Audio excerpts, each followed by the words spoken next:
Welcome to the next topic, culture and assessments. Now you will learn how to measure and manage culture. One of the most important aspects of performance management, which we talked about in the previous topic, is being able to understand what characteristics top performers and top performing teams have. For that reason, we also have to understand what are the features of the environment in which they operate at maximum capacities. A sports analogy makes this very simple. Let's take Leo Messi, one of the best soccer players of all time. He's the all-time top scorer of Spanish Liga and European Champions League. He won 25 titles with Barcelona and 4 times was named FIFA Player of the Year. This list can be continued almost indefinitely.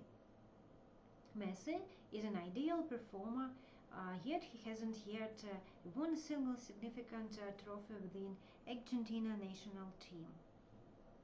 And this is also a great team bringing together legend players from top clubs all over the world. Even great performance will not necessarily perform as great in another team. Why is that? In this topic, you will learn about the interplay of culture, values and skills and performance. We have already talked about performance management. In this lecture, we turn to assessing cultural value fit. And it should be noted that Harvard professor Boris Groysberg studied performance changes for Wall Street professionals switching companies. It turns out professionals moving to superior companies are more likely to improve performance, while professionals moving to weaker teams experience the sharpest decline in performance. However, moving to a new firm with colleagues protected performance. Professionals who moved as a team were more likely to perform well after the move than those who moved solo.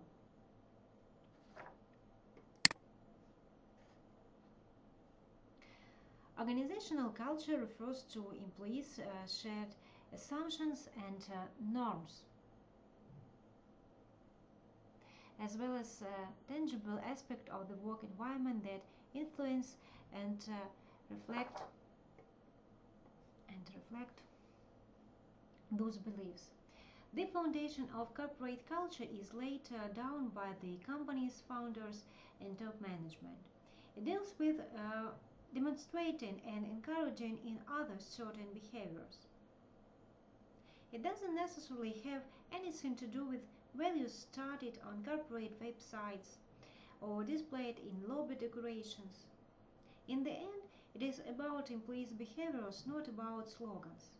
In corporate culture and performance, for example, Kotler and Hesketh were the first to show empirically how corporate culture influences performance. And it should be noted they found that companies with what they called performance enhancing culture significantly outperformed those without it. In fact, the stock price growth of 12 companies with performance enhancing culture was 12 times higher than those in the control group. The researchers found out that even though the cultures of successful companies were different, characteristics were different, they shaped characteristics. So, first, they emphasized customers, investors, and employees. They saw that correlation stands by the numerous compounded variables that they found. The most critical task for the organization is to figure out what kind of organizational culture as a whole it has and which specific elements of this culture enhance organizational performance.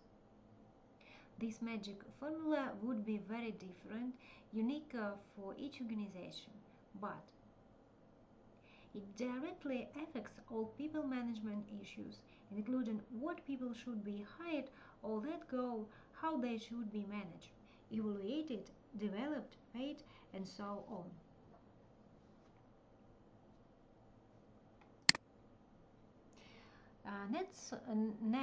Let's talking about how we understand in culture.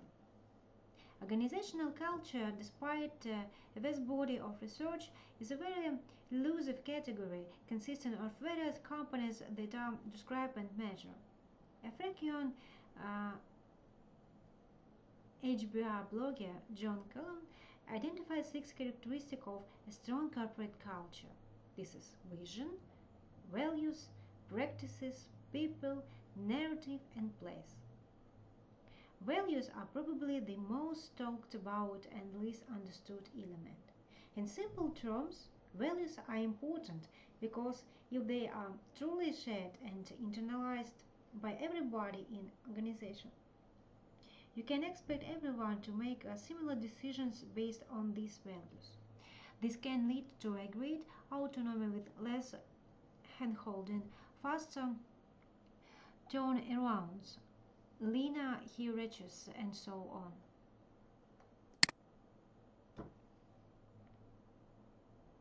Organizational culture is often measured by analyzing its various elements and their proxies.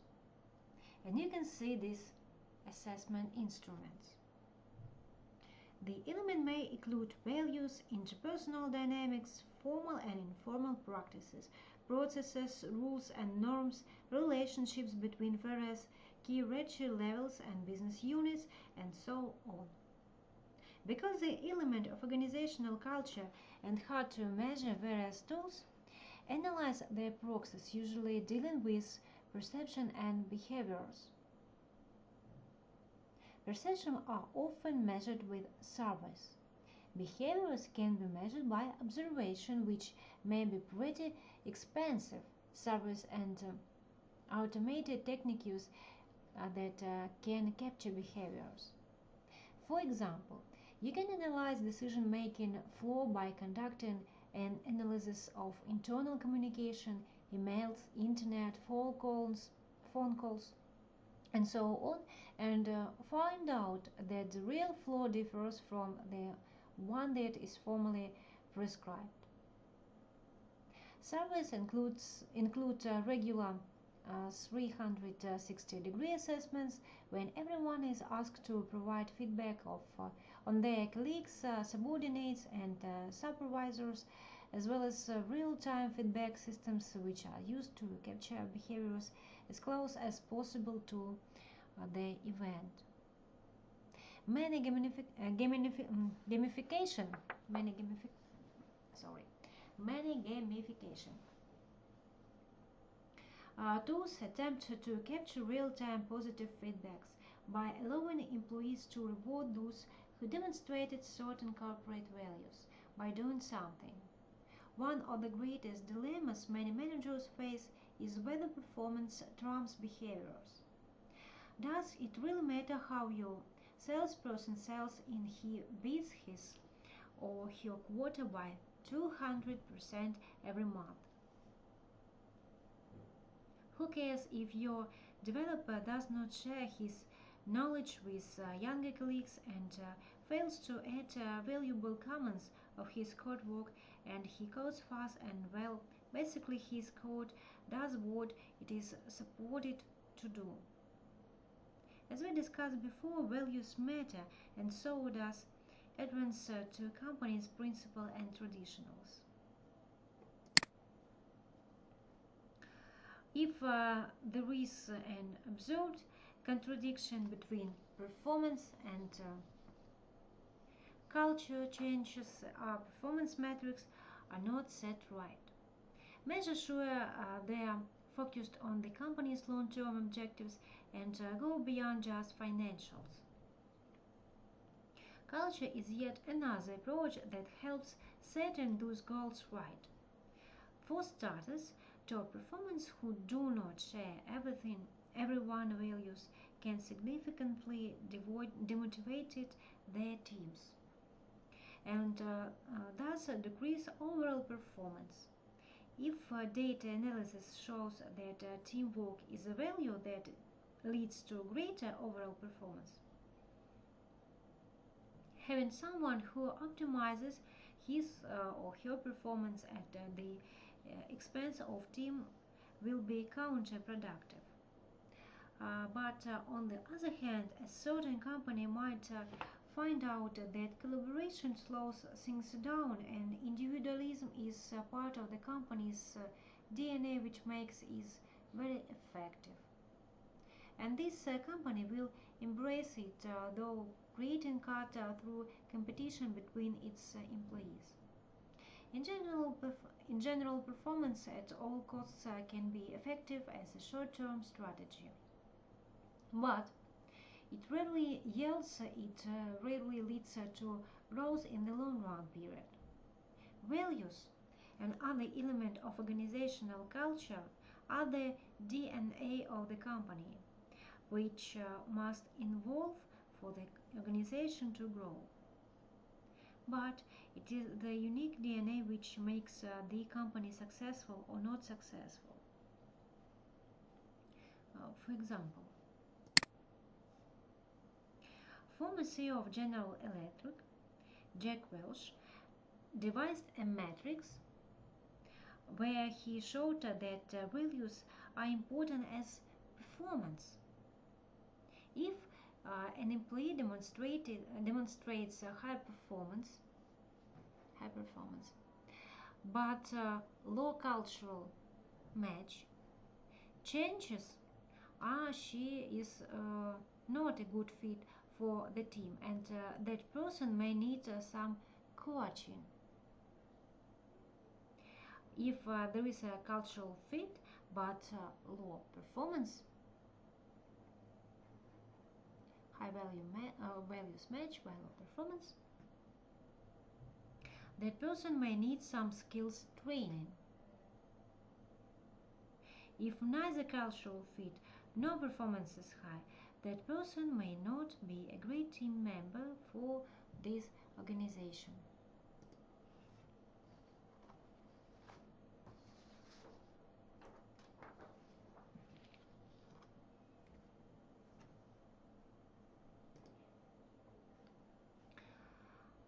Let's continue talking about assessing culture.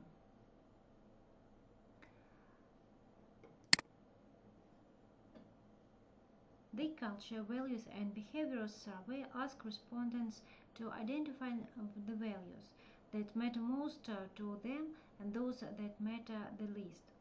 Because the goal is to identify what individuals value and thus what motivates them, you will be able to objectively quantify the cultural values that are important for your organization. And the next step, the culture value data needs to be connected to performance metrics to analyze the difference between the value systems of your top behavior, top performance, and the underperformance. There can be various instruments on which service can be listed. Depending on the task scope and size of your organization, different instruments can be used, starting from accessible online services to surveys developed by the organization's own HR function.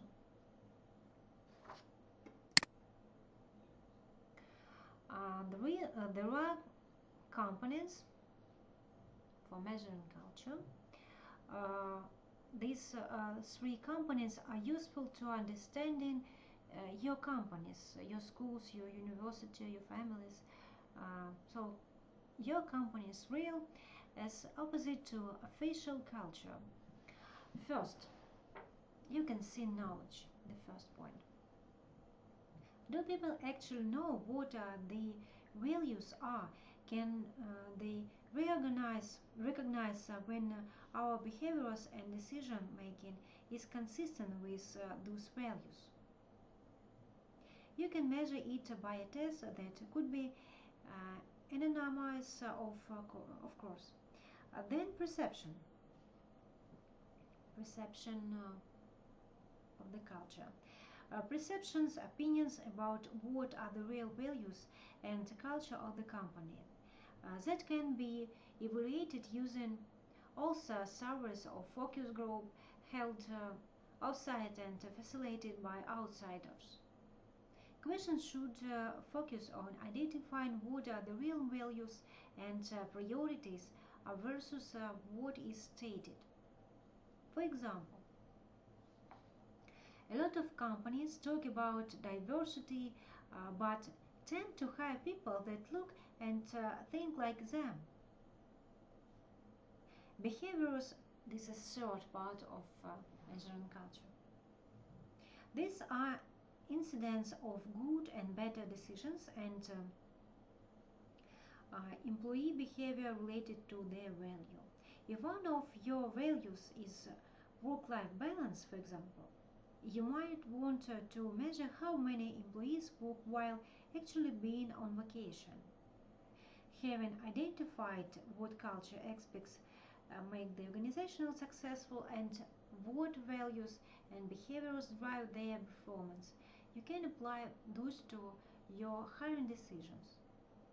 You can customize your behavioral interviews guides in a way that allows identifying most fitting employees and that can improve efficiency of your hiring.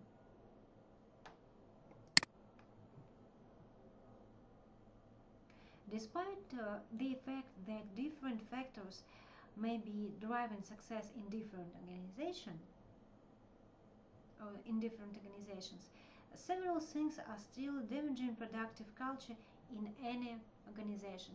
So you can see the list of culture enemies. In the first, on the top of this list is inconsistent leadership behavior and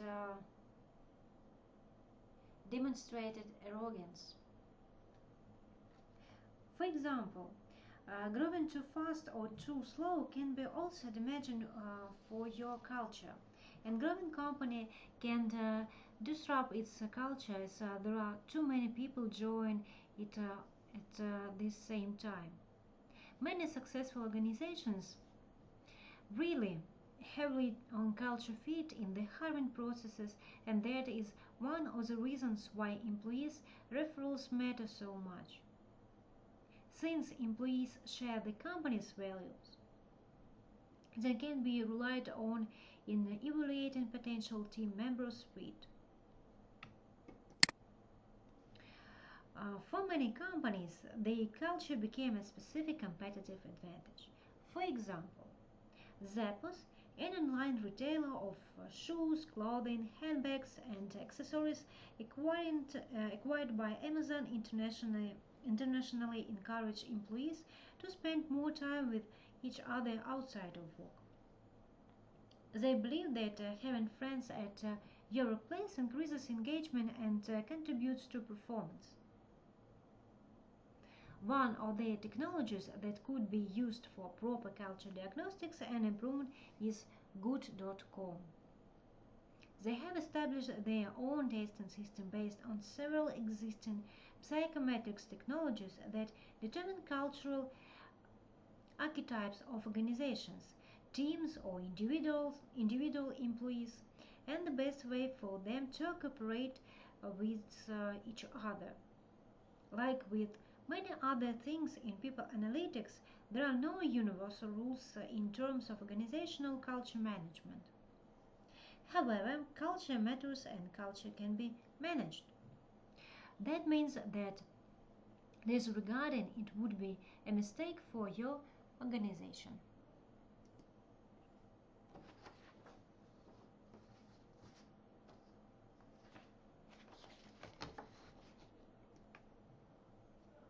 Now we are talking about compensation models.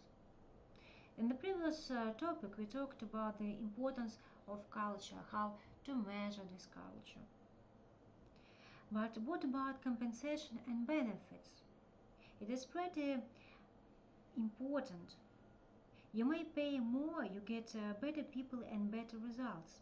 And if you want to get better performance, you tie up directly to performance. Or is it so hard?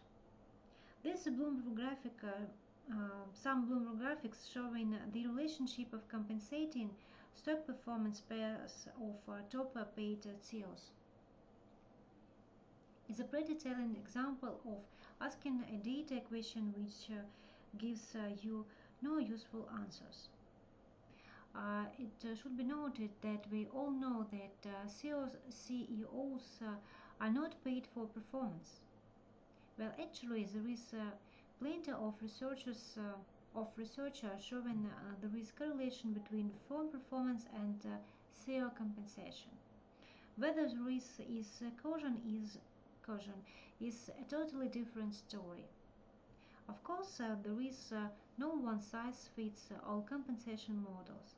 And I mentioned before, what you choose to be your HR policies would greatly depend on your company's unique situation, culture, performance objectives, planning horizon, the employees you seek to attract, and etc. Compensation consists of the so-called fixed portion, and known as wage or salary, and variable portion, also known as performance-based pay. Salary and wages represent the market value of one skill set and are usually tied to the time workers worked year, month, week, day, or even hour. Employees may be paid at this rate, and in some locations they would still be subject to minimum wage laws, which means HR people have to record time worked and calculate overtime. This rate is often criticized as one-dimensional because it motivates for speed rather than quality.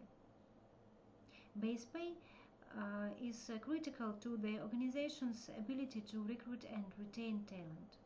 Fixed pay market value is corrected by additional variables such as mobility and talent, employees' monopoly power, skills transferability, labor unions' presence and power. In the absence of data-driven decision-making and processes, uh, biases, discrimination, and asymmetric information at the organization can affect fixed and base pay significantly.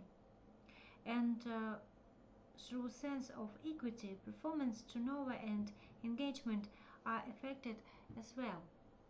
In some countries like United States, benefits such as health insurance can play an important role in compensation because they also affect turnover and recruiting competitiveness. And now we consider the types of compensation. Performance-based pay include short-term bonuses.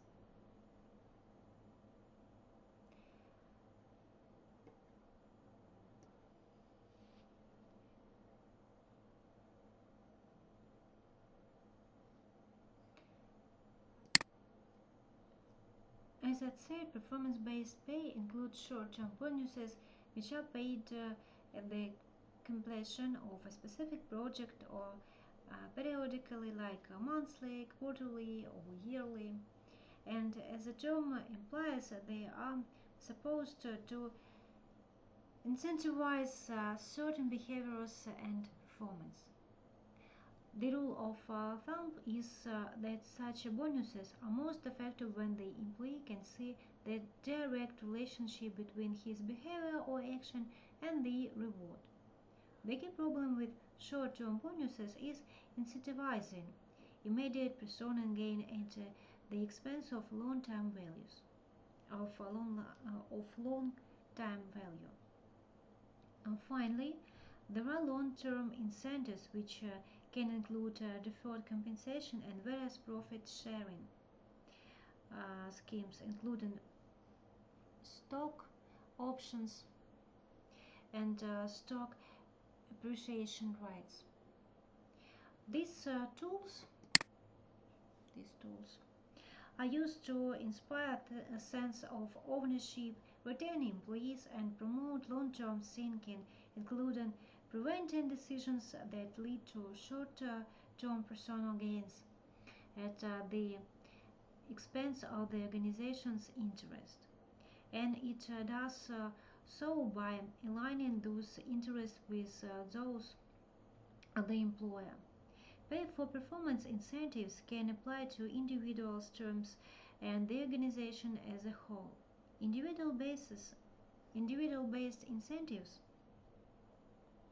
may lead to less cooperation and collaboration between employees. Team based incentives may promote free ridership. Incentives based on organizational success are too dissociated from one's own actions, especially if the employee is not a senior executive and if the company is not very small, with multiple layers of hierarchy.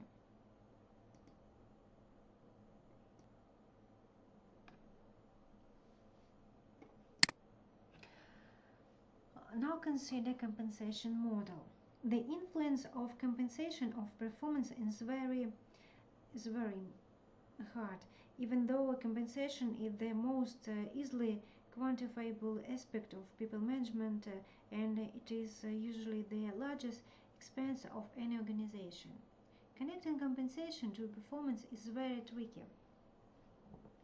It may motivate or demotivate the employees. Some go as far as suggestion that linking compensation to performance is self-defeating and demoralizing and hurt not just poor performance but also top performance. On the other hand, some believe there is no alternative as to pay for performance. This is the only model. At Netflix, it's a video streaming company known for its very strong performance-driven culture. High performance are paid top of the market compensation. That applies not just when they are hired. The compensation is reviewed regularly to make sure it is still in line with the market value of any particular employees regardless of the job title. The formula goes as follows: what could the person get elsewhere? What would we pay for replacement of this person? What would we pay to keep that person? It's a very simple model.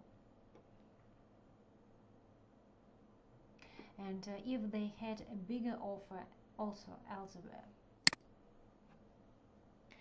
Mercer Consults call this model membership or efficiency wage. In this model, the organization keeps at about the market pay level and employees are motivated to perform in order to stay and grow within the organization. This model is different from the named model where employees compete for career advancement, not for bonuses or other incentives within their current level. Finally, there is a third model, bonding. It puts an employee in the trajectory of planned pay incentives from early to late in their career once performance is credibly demonstrated. Employees and their firm specific knowledge are retained over the long period of time. At the same time, there are strong proponents of traditional pay for performance model, although it may create an overly competitive environment in an organization if established improperly.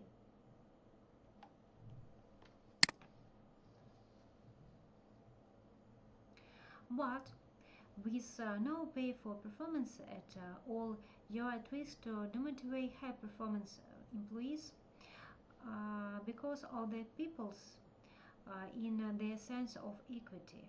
And equity almost never means equality and is almost always relative. High performance expect to be rewarded more relative to those who underperform. And in cultures where effort is valued, poor performers who expect the rewards for greater efforts feel left out and underappreciated. Wrong calculation with regards to compensation can lead to unexpected consequences, sometimes disastrous for an organization. A case in point is a credit card processing company called Gravity Payments. The founder decided to make 70,000 annual payment the minimal salary at his company.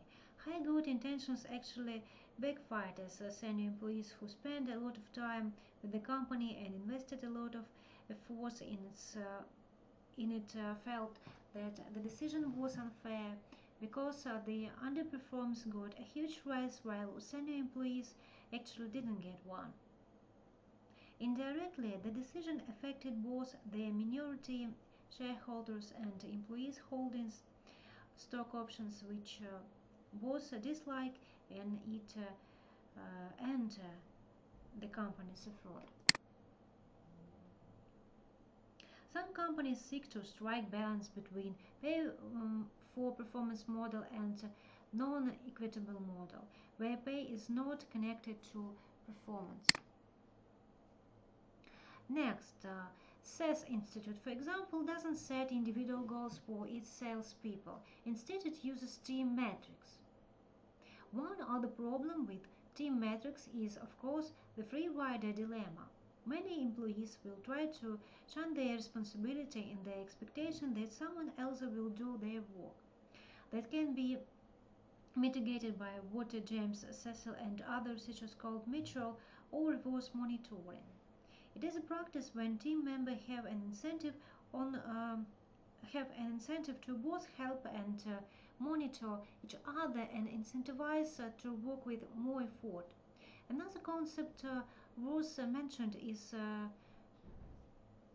talking. Next, a series of experiments demonstrate that high stakes can reduce one's ability to perform due to stress. Modern MRI equipment allowed some researchers to see how brain regions responsible for encoding reward information get deactivated once the stakes are too high. They also notice that some people see the opportunity for victory in critical situations and the reward level does not correspond to their actions. The opposite of choking is paying too little. Researchers found that sometimes it is better not to pay at all than to pay less than fair. Benefits also cost money, and it is critical to carefully analyze their effects on productivity and performance. The fact that employees appreciate them is not enough. What's important is that the appreciation is translated into increased productivity and reduced attrition and overall improved performance.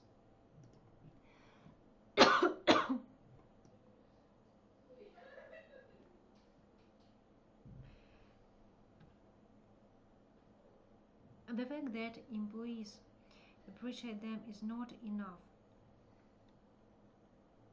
In 27 years, Google was trying to solve the problem of turnover of new mothers. And what's the result? The departure rate was twice the average. After conducting research, they introduced a new policy. They gave 5 months of paid time off with full benefits for the new mothers at their headquarters in California and 7 weeks elsewhere globally. The results were phenomenal. 50 reduction in turnover among the new mothers. A huge deal given the replacement costs.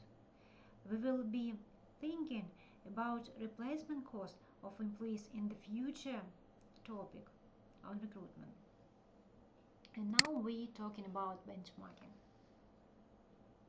Data can be extremely helpful in figuring out what would work if you are lucky to have a lot of internal compensation data and performance data at individual, team, and organizational levels. You can conduct analysis of various complexity. So now consider compensation analytics. This analysis, as always, starts with the right questions. For example, what is the relationship between the performance-based portion of compensation and performance? For example, what is the relationship between the performance-based portion of compensation and performance? How did the recent changes in the compensation model affect performance? If we increased commissions, would our salespeople sell more? What is the effect of stock option plans on employee retention and performance, depending on vesting schedules, percentages relative to employees' fixed compensation, levels of key ratio, length of tenure, and so on. And it's obviously you have to keep an eye for confounding variables that may explain the correlation, and above all you have to be careful not interpret correlation as causation. And while your internal data can help you understand how your incentive systems affect performance, external compensation data can be quite useful to benchmark compensation levels. Next, benchmarking and external data. Quantitative research can help here. The good news, there are many sources of data that you can use to benchmark salaries.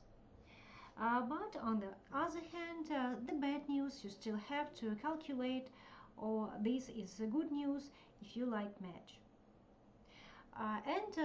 There are three major sources.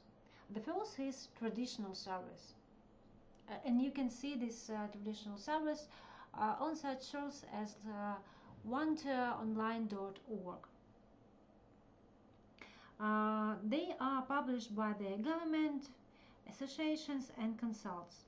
They are usually very general and give you an aggregate view and maybe somewhat style dependent on the location where you are at.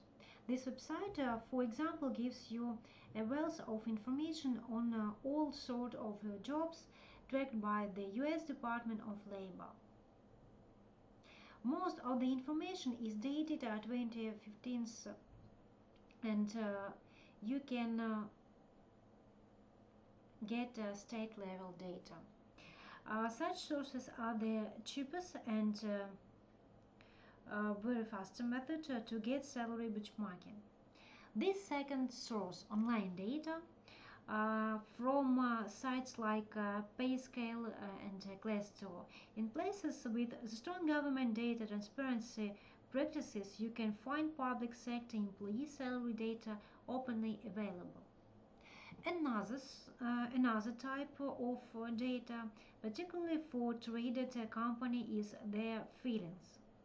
Websites like Bloomberg aggregate this data mostly on executives. The best part about this data is that it gives you information on specific people, identifiable or identified but not averages. And the last source of compensation data is custom surveys, which you can conduct on your own or have a consultant to it for you.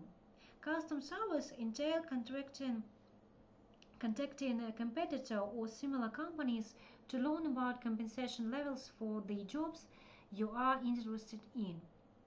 The strength of this method is being able to tailor it to your task. Regarding all these sources, so your data you will pick, you will have to go through the following steps. Identifying the job that you are benchmarking. So let's consider benchmarking steps in the organization. Concentrate on job substance rather than titles. You remember about job descriptions. A salesperson may be called a client director in one company, a sales executive in another, and a grandmaster of customer happiness in yet another one. It's critical to understand that you are comparing green apple with green apples. Figure out which sources would fit your purpose best. Do you need very specific data or just range would do? I analyze a particular job market which is very different from others. In this unique role or a very commoditized position. Are your competitors big companies with publicly available data?